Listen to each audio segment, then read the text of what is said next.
So this is a custom order that I just completed for somebody, and I want to show you how I ship it.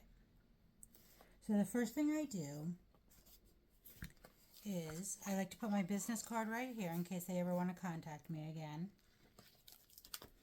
And then I like to take some twine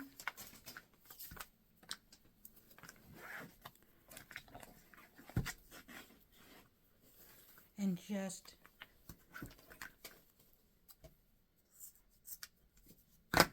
go ahead and tie that, just so that you feel like it's a little something special. It also just keeps everything nicely closed and in place.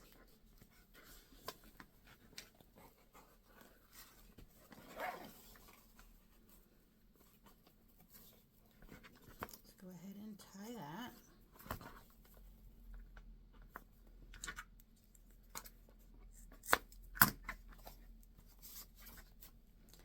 Then I like to take, again, I just usually use my business card and write a little simple note. Go ahead and attach that in. And then because I'm going to be mailing this, I want to make sure it's waterproof. So I usually use these gallon freezer bags. Now, depending on the size of your book, it may or may not be the right size for you.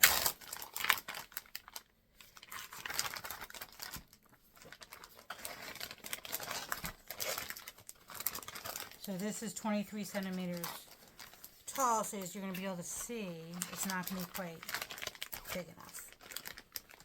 So I'm just going to take a second one and go in reverse.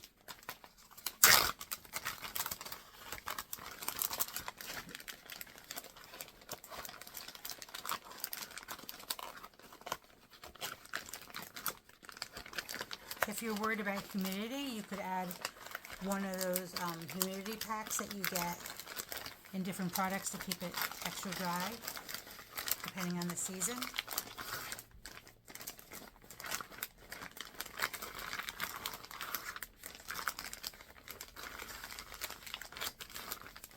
Then I take a box. Again, it's going to depend on what you have available. Usually a shoebox works. This is just a box I had from an Amazon purchase. So I'm going to go ahead and place this inside.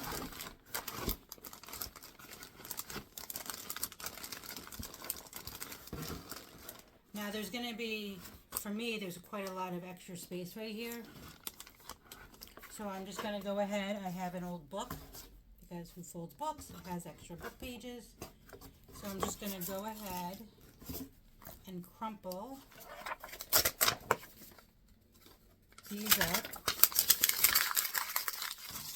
just trying to take up that extra space. You really can just use whatever you happen to have. Newspaper, book pages.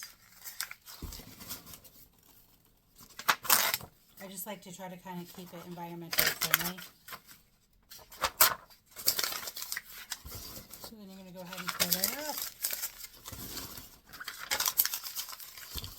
I've also seen people use popcorn, the leftover packing peanuts, just anything so it's not banging around in your box.